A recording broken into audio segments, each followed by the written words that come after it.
वासुदेव्यः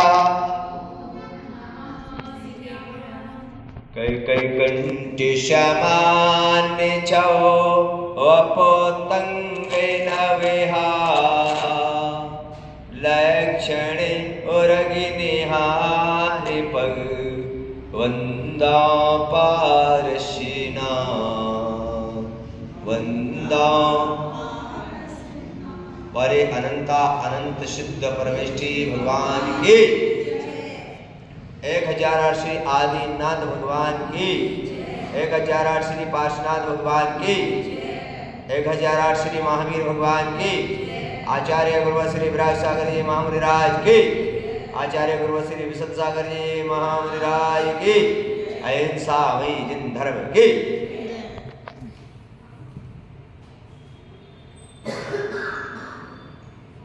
आगे मोक्ष न मिले अरिहंत के बिना अरिहंत वाले ना संत के बिना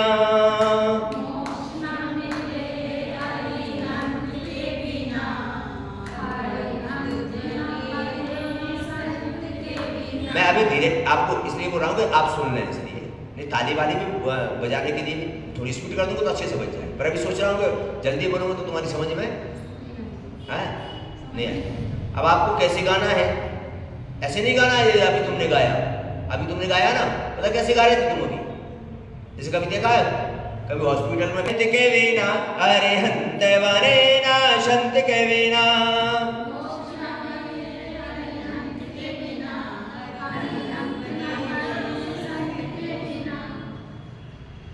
ठीक है कोई बात नहीं एक दो दिन में सीख जाओगे। कर्म का जिसने घात किया है ज्ञान दर्शन सुख प्राप्त किया है मोक्ष न मिले कर्म अंत के बिना अरे हंत वारे ना संत के बिना पंचाचार जो पाल रहे हैं पदयाचार संभाल रहे हैं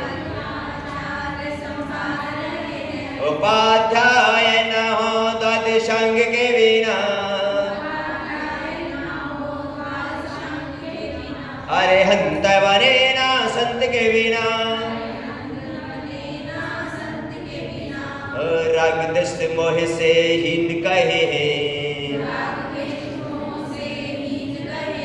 विशद ज्ञान धन में लीन रहे हैं साधना न होती है संत के बिना अरे हंत बने ना संत के बिना मोक्ष न मिले अरे हंत के बिना अरे हंत बने ना संत के बिना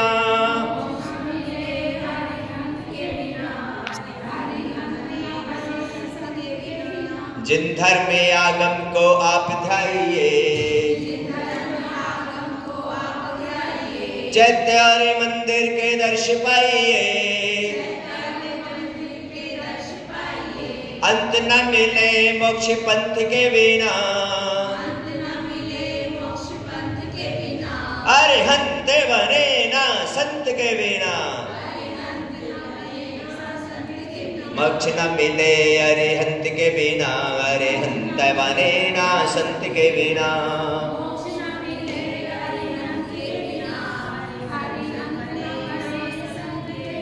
पंच परमेष्ठी ये मोक्ष की भक्ति है कौन सी ये सबको याद करना है क्या करना है और इसको गुनगुनाते रहोगे तो मोक्ष हमेशा याद रहेगा और कैसे कैसे मोक्ष जाना है ये भी आपको क्या रहेगा याद तो सभी क्या करेंगे कब तक याद कर लोगे ध्यान रखो अपन बोल जरूर देते ही लेकिन ध्यान रखें गुरुओं के आशीर्वाद पाने के लिए बहुत पुण्य चाहिए क्या क्या चाहिए कितना पुण्य इतना आचार्य भगवान कहते हैं कि आपको सबसे ज्यादा अगर पुण्य चाहिए तो वो चाहिए गुरुओं की शरण में जाने का। पर क्यों ऐसा? ऐसा इसलिए कि मंदिर तो एक बार बना दिया जाता है तो मंदिर तो स्थायी हो जाता है, तो वहां पर तो आप जब चाहो तब आ सकते हो, लेकिन गुरु स्थायी नहीं हुआ करते हैं, इसलिए गुरु की शरण में जाने के लिए बहुत बड़ा पुण्य चाहिए। क्या समझ आ रहा कि नहीं आ रहा? क्या चाहिए? इसीलिए आप जितने भी लोग हो बहुत पुण्यशाली जी बोलो। अब रही बात ये गुरु की, किसकी रही? किसकी रही? तो ये वर्तमान पंचम काल की ये व्यवस्था है। और किसकी? कौन से काल की? ये पंचम काल की व्यवस्था है। नहीं तो नियम पूर्वक तो गुरु का एक स्वरूप होता है। क्या होता है? गुरु का एक स्वरूप होता है, और वही स्वरूप हमारे लिए गुरु होता है। क्या होता है? स्वरूप का मतलब गुरुओं का जो स्वरूप है, तीर्थंकर का जो स्वरूप है, उसमें कोई अंतर नहीं है, स्वरूप में कोई। लेकिन ये पंचम काल की व्यवस्था है। किसकी? कौन से काल की? ये पंचम काल की व्यवस्था है, और पंचम काल की व्यवस्था के अंदर में हम अपने एक एक गुरु बनाते हैं। क्या बनाते हैं। और गुरु बनाने के लिए ना नहीं किया, लेकिन आचार्य ने कहा गुरु बनाने के बाद कहीं बंटवारा मत कर लेना। क्या मत कर लेना? क्या मत कर लेना? प्रवचन में बैठना है, जाना नहीं है, ठीक है? क्या कर लिया आप लोगों ने? तो ये पंचम काल का दोष है। किसका? लेकिन गुरु आप बनाए, लेकिन ध्यान रखें गुरुओं का बंटवारा नहीं करें। क्या ना करें? गुरु बनाए लेकिन गुरुओं का क्या ना करें? बोलो, बंटवारा ना करें।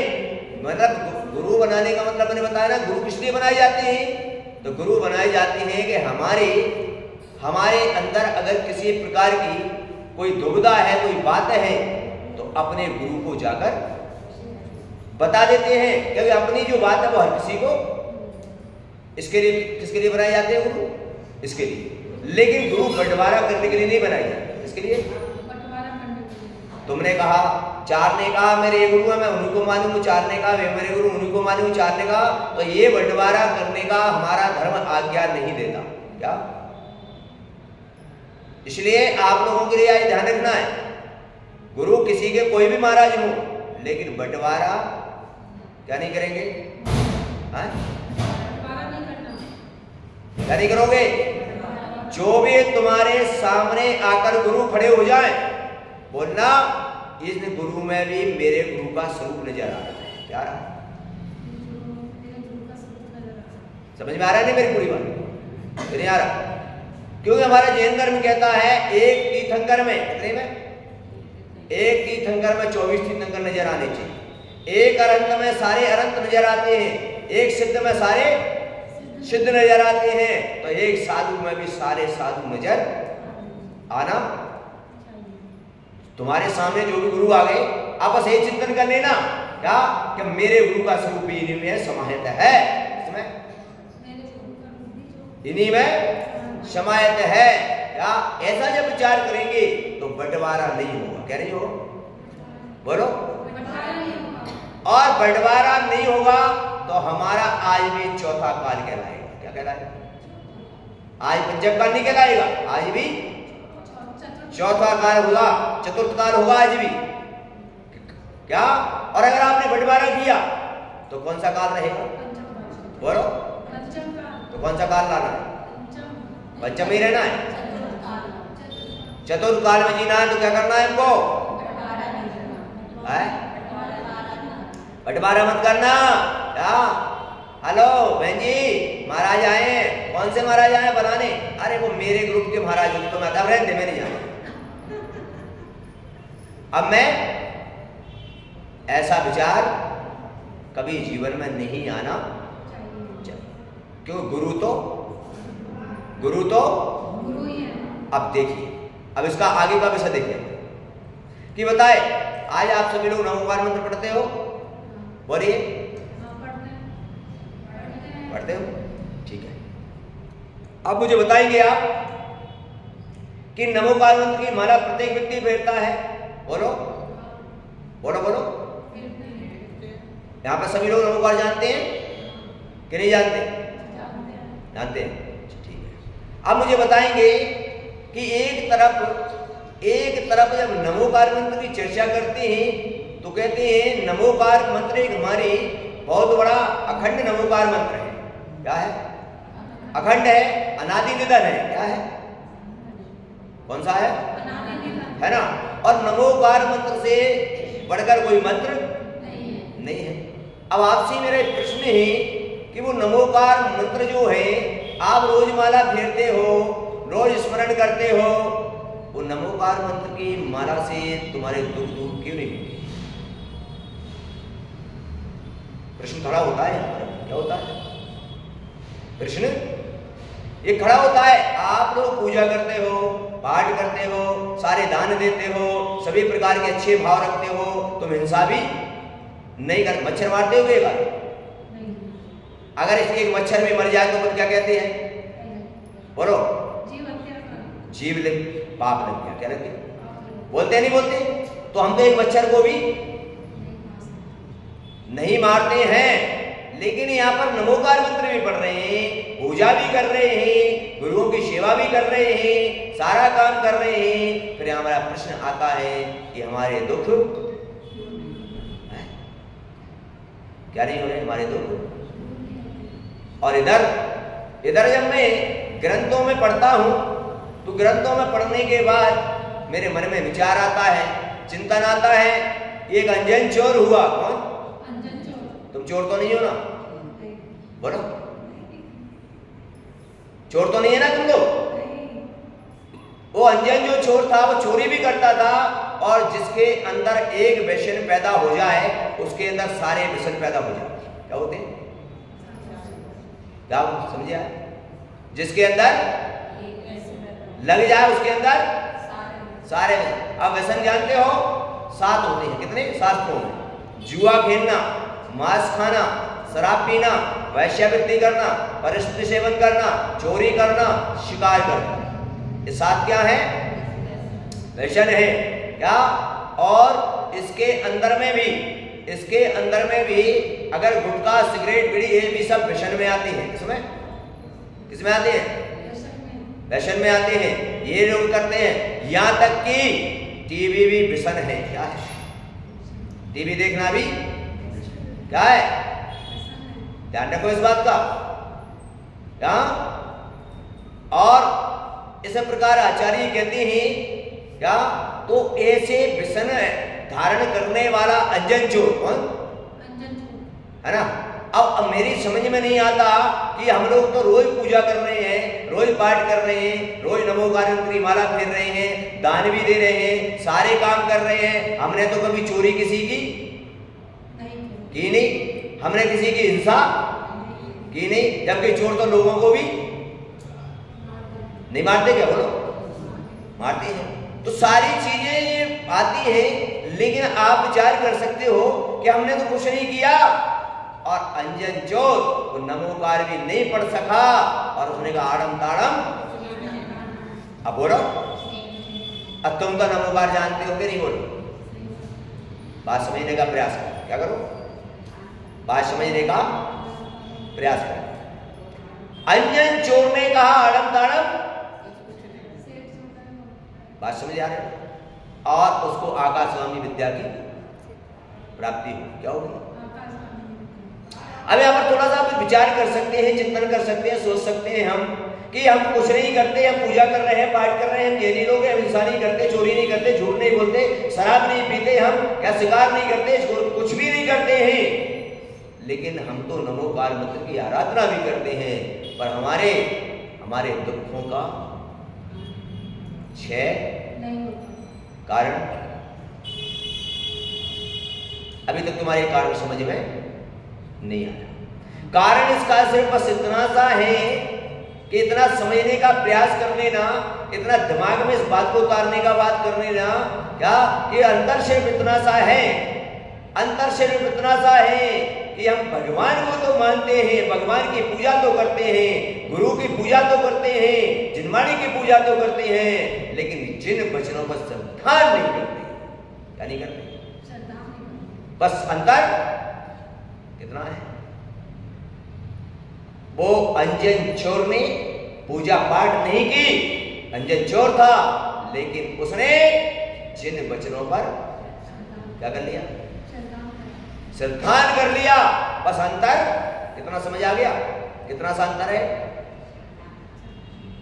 हम भगवान को पूजते हैं, भगवान को मानते हैं, गुरु को पूजते हैं, गुरु को मानते हैं, लेकिन उनकी बात नहीं क्या नहीं मानते?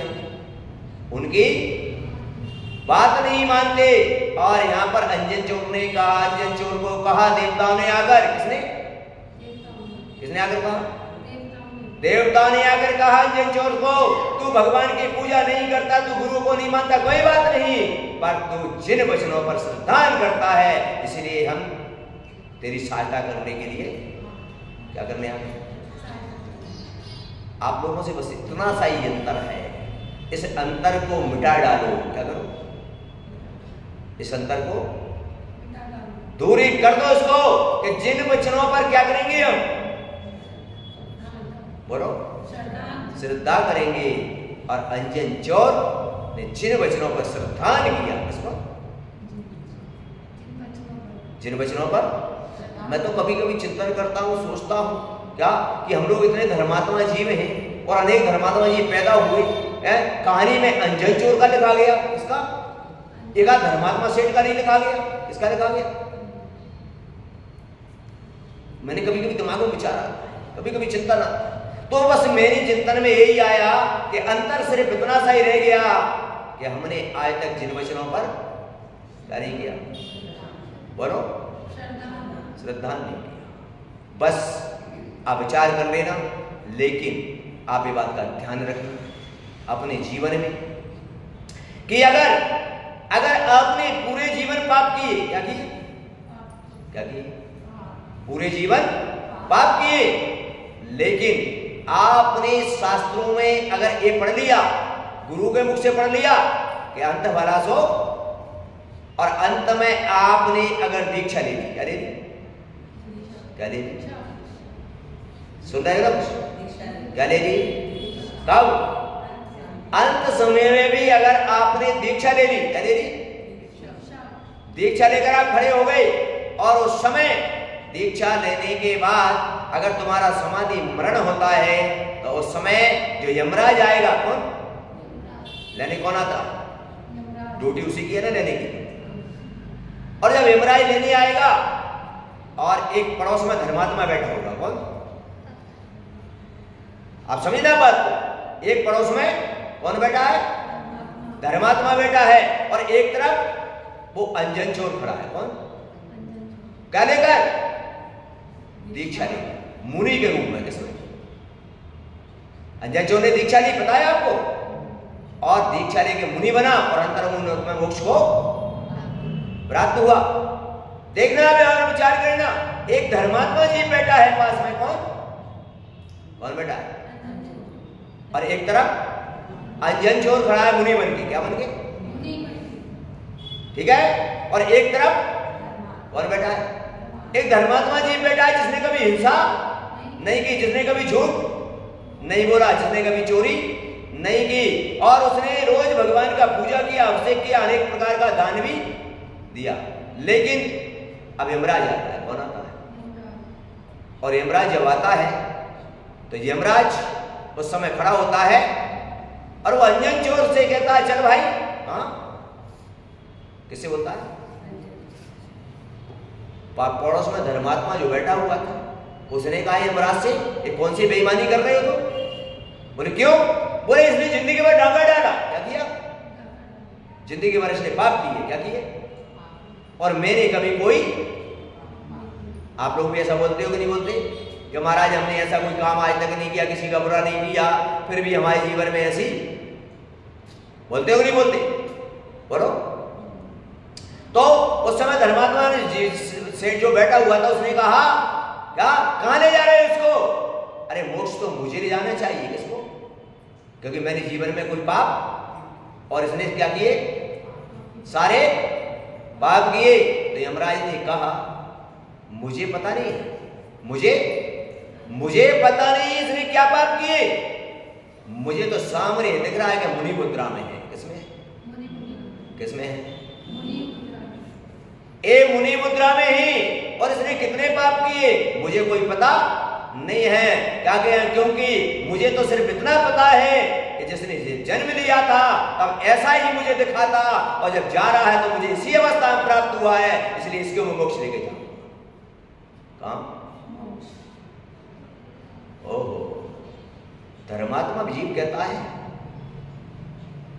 ध्यान रखो अपने इस जीवन में आपने कितने भी पाप किए हो, और आपने अगर आर्का पद को या मुनि पद को धारण कर लिया, सब पाप तुम्हारे क्या हो जाएंगे? बोलो। सारे पाप धुल जाएंगे। क्या हो जाएंगे? धुल जाएंगे। और अभी यहां पर कितने भी जिस प्रकार मैं उदाहरण दिया करता हूं, बताइए कि एक व्यक्ति ने पूरी जिंदगी नंबर 2 का पैसा कमाया। किसका कमाया? नंबर 2 का। ठीक है। और नंबर 2 का पैसा कमा के उसने सारा पैसा नंबर 1 में कर दिया। किसमें कर दिया? कमाया किसमें था? नंबर 2 में। ठीक है। और नंबर 2 का पैसा जब तक कमाया तब तक उसके यहां कोई भी सेल टैक्स छापा नहीं लगा। क्या नहीं लगा? सेल टैक्स का नहीं पड़ा। और जिस दिन सेल टैक्स का छापा पड़ा उस दिन उसका सारा काम था नंबर 1 में। किसमें था? नंबर 1 में। अब मुझे बताएंगे आप, क्या सेल टैक्स वाले कुछ बिगाड़ सकते हैं उसका? है? जब छापा लगा तो सारा कागज नंबर 1 का था, सारा पैसा। तो क्या आपसे पूछ रहा हूं सेल टैक्स वाले उसको कुछ बिगाड़ सकते हैं? है? जबकि उनको पता है क्या ये पैसा पूरा नंबर 2 का है, लेकिन जब छापा लगा तब पूरा पैसा। तो कुछ बिगाड़ सकते हैं? बोलो। नहीं बिगाड़ सकते। इसी प्रकार आपने संसार में कितने पाप किए, और अगर लास्ट में आप मुनि और आर्ता बन के खड़े हो गए तो आपका कोई भी हिसाब किताब नहीं देखा जाएगा। वर्तमान का हिसाब किताब देखा जाएगा कि आप मुनि मुद्रा में हो, आप तुम्हारे लिए मोक्ष जाना है, बाकी चीजों से मुझे कोई लेना और। बोलो कितनी अच्छी बात है। बोलो। इसीलिए क्या करना हमको? जिन वचनों पर करना, जिन वचनों पर श्रद्धान करना है कि जैसा जिनेंद्र भगवान ने कहा है मैं उसको उसी रूप में आचरण में लाऊंगा। किसमें? उसका पालन। बोलिए क्या करूंगा? पालन करूंगा। और आपने कहा कि भगवान ने ऐसा तो कहा, जिनवाणी में ऐसा तो लिखा है, पर मुझे पता है कि रात्रि भोजन नहीं करना। बोलिए सबको पता है कि? बताइए। जिनेंद्र भगवान की वाणी से लिखा है कि जैनों को रात्रि भोजन। बोलिए सबको पता है कि नहीं? और अगर हम उसका पालन नहीं कर रहे तो जिनेंद्र भगवान के वचनों का पालन नहीं कर। श्रद्धान का मतलब समझिए, श्रद्धान क्या होता है? जैसा लिखा है उस रूप उसको आचरण में लाना। क्या लाना है? तब वो क्या कहलाता है? श्रद्धान। क्या कहलाता है? इसीलिए आप लोग अगर अखंड नमोकार मंत्र का जाप करेंगे, किसका? अखंड नमोकार मंत्र का समझ गए ना? अखंड का मतलब होता है कि नमो वरिंदाणम, नमो शुद्धाणम, नमो आयर्याणम, नमो वज्रायणम, नमो लोए शब्द सावनम। ये अखंड नमोकार है, यानी इसके अंदर में किसी का नाम नहीं है। क्या बोलो? किसका नाम आया? कौन से अरहंत? बोलो। कौन से सिद्ध? कौन से आचार्य? कौन से उपाध्याय? और कौन से साधु? बोलो। नहीं आया ना? तो यहां पर यही कह रहे हैं आचार्य कि अगर आपने आपने अखंड नमोकार यानी इस प्रकार का भाव से नमोकार पढ़ा आपने, और आपने इसके अंदर में लेस मात्र भी, कितना लेस मात्र भी आपके मन में एक बगैर विचार आ गया क्या कि मैं इस नाम की पूजा करूंगी, मैं इस नाम को, इस फोटो को पूजूंगी, फोटो आनी चेहरा देखकर, क्या देखकर, तो एक खंडित नमोकार मंत्र हो जाएगा। क्या हो जाएगा? यानी भेद होते ही क्या हो जाएगा वो नमोकार मंत्र? बोलो, खंडित। और खंडित वस्तु का जाप करने से कभी लक्ष्य की प्राप्ति, बोलो, होती है क्या? तो अपन ने कैसा जाप करना? अखंड। अखंड का मतलब, अखंड का मतलब किसी प्रकार का भेदभाव नहीं कर। जब आप नमोकार मंत्र पढ़ो तो आपकी नजर में अरहंत नजर आना चाहिए। कौन से अरहंत? कोई भी सारे। ऐसा नमोकार मंत्र का वाचन करोगे तो आज भी मैं आपको गारंटी दे रहा हूं कि वो नमोकार मंत्र आज भी तुम्हारा कल्याण कर सकता है। कर सकता है? नहीं बोलो, बताइए। लेकिन आज हमने क्या कर दिया? बोलिए। नहीं, नमोकार मंत्र का मतलब यही है कि अखंड अपने आप पूजा करते हो। देव शास्त्र और क्या बोलते हैं? कौन से देव आप बताओ? ठीक है, कौन से शास्त्र? जिनवाणी। क्या?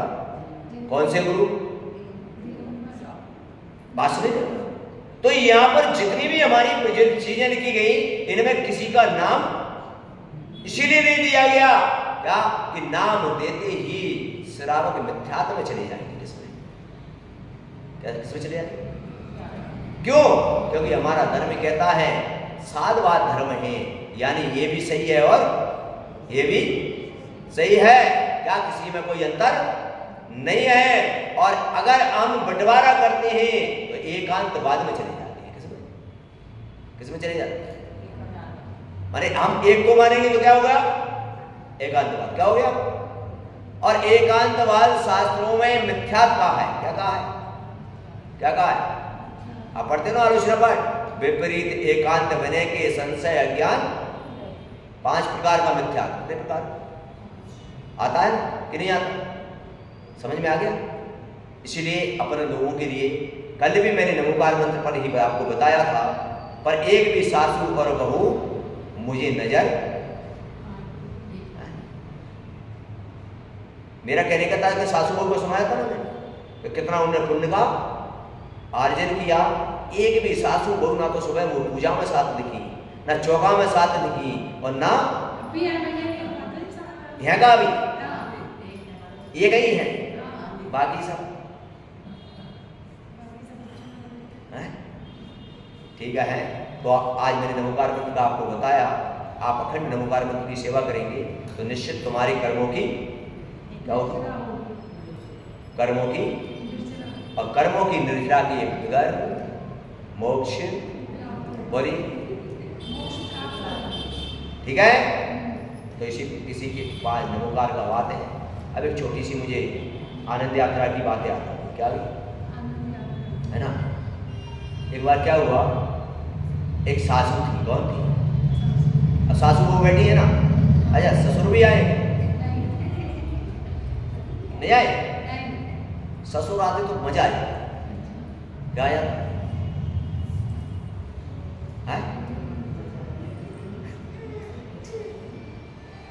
एक बार हुआ क्या कि एक परिवार था, सेठ होगा। किसका? सेठ का बेटा। और सेठ के परिवार में उसका जो लड़का था ना, किसका? सेठ का। तो सेठ का लड़का पढ़ा लिखा था। क्या था? क्या लिखा था? पढ़ा लिखा। पढ़ लिख कर क्या बन गया वो? ऑफिसर। तो ये सासू बहू बैठी है ना, इनका लड़का क्या है? कचू बिजनेस करता है। नौकरी बिजनेस। ठीक है। तो हुआ क्या कि शादी हुई लड़के की। क्या हुई? और लड़के की जब शादी हुई तो पढ़ा लिखा लड़का है, अगर इंजीनियर डॉक्टर लड़का है तो लड़की भी कैसी आएगी? अब पढ़ी लिखी आएगी ना।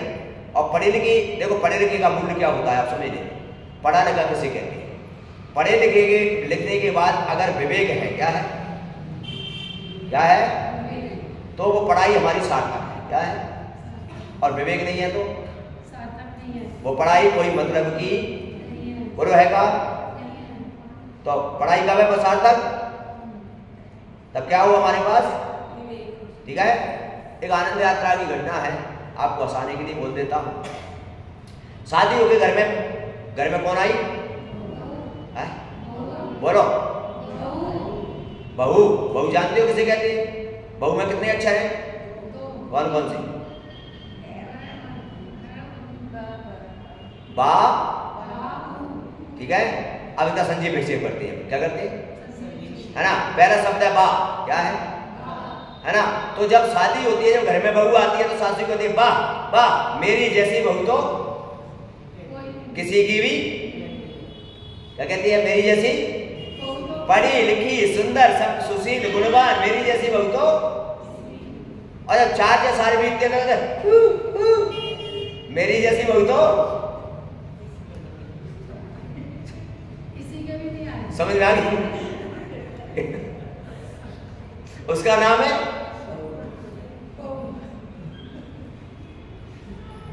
समझ में आ रही है कि नहीं आ रही? क्या है सासू को?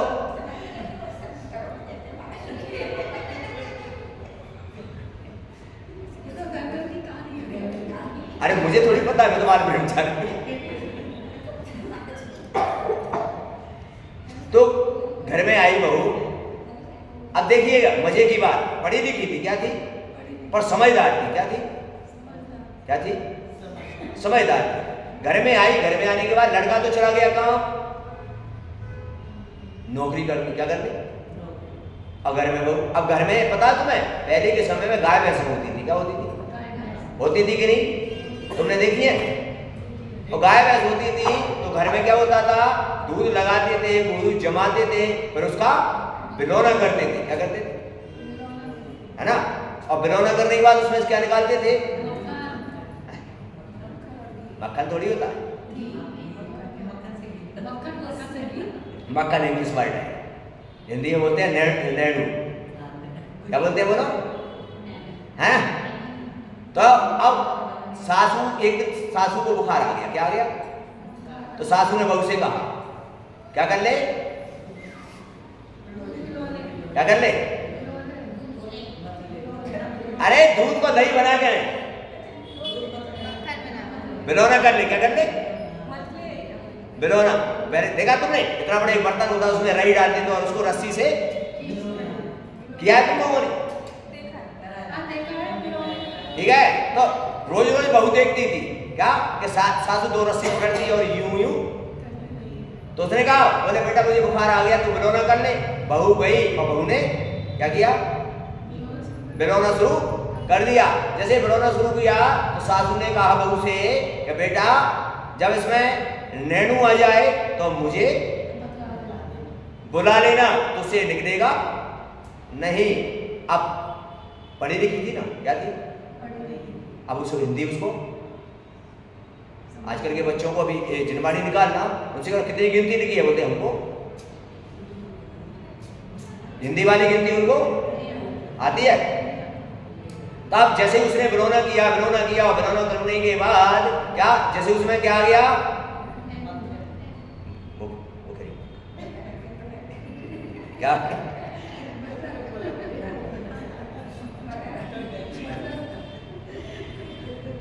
ये सब इंग्लिश वर्ड है जो तुम बोल रहे, कौन से वर्ड है ना।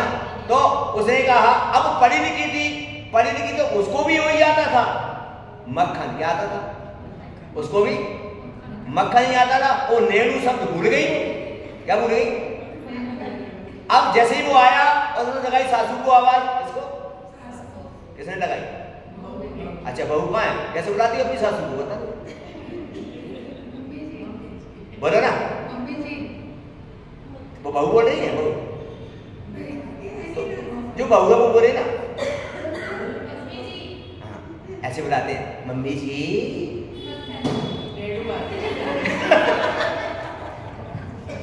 क्या महीने की बात, क्या जैसे ही उसने कहा मम्मी जी, मम्मी ने कहा हाँ बेटा, बोले मक्खन आ गया। क्या आ गया? सासू का बुखार उतर गया। क्या उतर गया? किसका? सासू का बुखार उतर गया। और सासू जहां लेटी हुई थी वहां से फुर्ती से उठी। किससे? और उठ के जल्दी जल्दी दौड़ती दौड़ती, बहू ने कहा कोई गड़बड़ जरूर हो गई। क्या? कोई गड़बड़ जरूर हो गई। गुस्से में आ रही थी। किसमें? कौन? अब वो समझ गई कोई ना कोई मुझसे गलती हो गई। अब सासू गुस्से में पहुंची और पहुंचकर बोली हाय छोकरी कल की क्या बोलती है तू? कौन बोली? अरे मम्मी जी क्या गलती हो गई मुझसे? अब समस्या क्या हो गई वहां पर पता है तुम्हें? कि मक्खन उसके ससुर का नाम था। क्या? किसका नाम था? समझ में आ गई कि नहीं आई बात? तो सासू ने कहा अपने ससुराल का नाम लेती है। किसका? अब वो बेचारी को क्या पता किसका नाम देती है? तू कल की इतना नहीं जानती कि अपने ससुर का? पर आजकल का जमाना ससुर और बहू दोनों एक साथ डाइनिंग टेबल पर बैठ के भोजन करते हैं। क्या बात? बोलो, देखा है मैंने। लेकिन ध्यान रखो, घरों की मर्यादा रखना। बहू को बहू की तरह और बेटी को कैसे?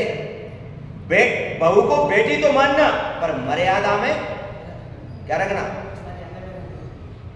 ये नहीं कहता बहू को बेटी मानना पूरी, लेकिन मर्यादा दोनों की कायम रखना। क्या रखना? दोनों की मर्यादा में अंतर होना। बोलो ये होना चाहिए कि नहीं? बोलो होना चाहिए कि नहीं? मैं ये नहीं कहता बेटी के तरह बिल्कुल मानिए, लेकिन आप ऐसा मत करना। क्या? क्योंकि इससे हमारे शास्त्रों के अनुसार ये दोष है। क्या है? क्या है? दोष है। ठीक है। तो बहू ने तुरंत कान पकड़े। क्या पकड़े? और साथ मम्मी जी मुझसे क्या हो गई? आगे कभी ऐसी गलती, आगे कभी ऐसी, हालांकि वो जानती नहीं थी, लेकिन फिर भी उसने, कितनी अच्छी बहू थी वो, समझदार थी कि नहीं? उसने क्या किया? तुरंत क्या मांगा और कहा आगे मुझसे क्या नहीं होगी? गलती नहीं होगी। ठीक है। तो ये पढ़े लिखे की क्या हुई? समझदारी हुई कि नहीं? बोलो। अब क्या हुआ? अब तो बहू अच्छे से रहने लगे। कैसे? अब एक दिन फिर मौका आ गया। किसका? बोलो किसका आ गया? अब तो उसको डर ही नहीं था ना, अब तो उसी के ही ना।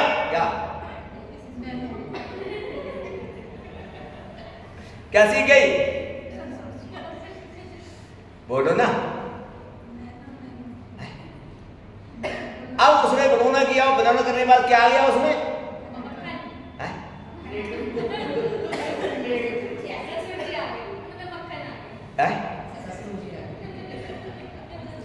तो बहू ने देखा, और बहू को वो नेणु शब्द याद ही नहीं हो रहा था। उसको तो कौन सा शब्द याद था? मक्खन। कौन था? लेकिन बहू बड़ी क्या थी? वो समझदार थी। क्या थी? पढ़ी लिखी के साथ वो क्या थी? समझदार थी। ध्यान रखो, पढ़े लिखे के साथ समझदार होना बहुत जरूरी। समझदार थी। जैसे ही उसने देखा इसमें मक्खन आ गया। क्या आ गया? उसने कहा मैंने मक्खन बोला तो सासू इस बार तो छोड़ने वाली नहीं। बहू ने सोचा क्या करूं, कैसे बुलाऊं? दूसरा मुझे नाम आता ही नहीं है। तो बहू ने एक दोहा तैयार किया। क्या किया? बोले मम्मी जी। क्या बोली? बोले बोलो बेटा। एक दोहा सुनाया उन्होंने। क्या सुनाया? किसको? देखिए बात मजे की है। क्या है? अब बहू होती ना तो मजा आ जाता, पूरी होती। तो बहू ने दोहा सुनाया। क्या? कि मम्मी जी पहले हुई सो हुई। क्या? पहले हुई सो हुई, अब ना हुई है भूल। क्या? बोलो। पहले हुई सो हुई अब ना हुई है भूल। हो गया यार? बोलो। ठीक है, अभी पूछूंगा मैं प्रश्न में वापस। पहले हुई सो हुई अब ना हुई है भूल, और मटकी में ससुरा पड़े गोभी जैसा फूल। क्या क्या ससुर को नाम होता ना मक्खन, मटकी में सासू समझ गई कि नेणु आ गया। क्या आ गया? पहले कैसे बोलते थे अपन? किसी को बुलाना होता तो कैसे बोलते थे? पप्पू के पापा। क्या बोलते थे? बोलो। नाम नहीं लेते थे पहले। क्या बोलते थे? पहले नाम नहीं देते थे। बोलो, देते थे क्या? और आज बोलिए, आज मैं तो देखता हूं क्या पत्नी ऐसे बुलाती है अपने पति को, ऐ जिनेंद्र इधर। मैंने कहा ये क्या, कौन है भाई? पति है, मैं तो समझ रहा। विचार करो, शब्दों का बहुत बड़ा अंतर है।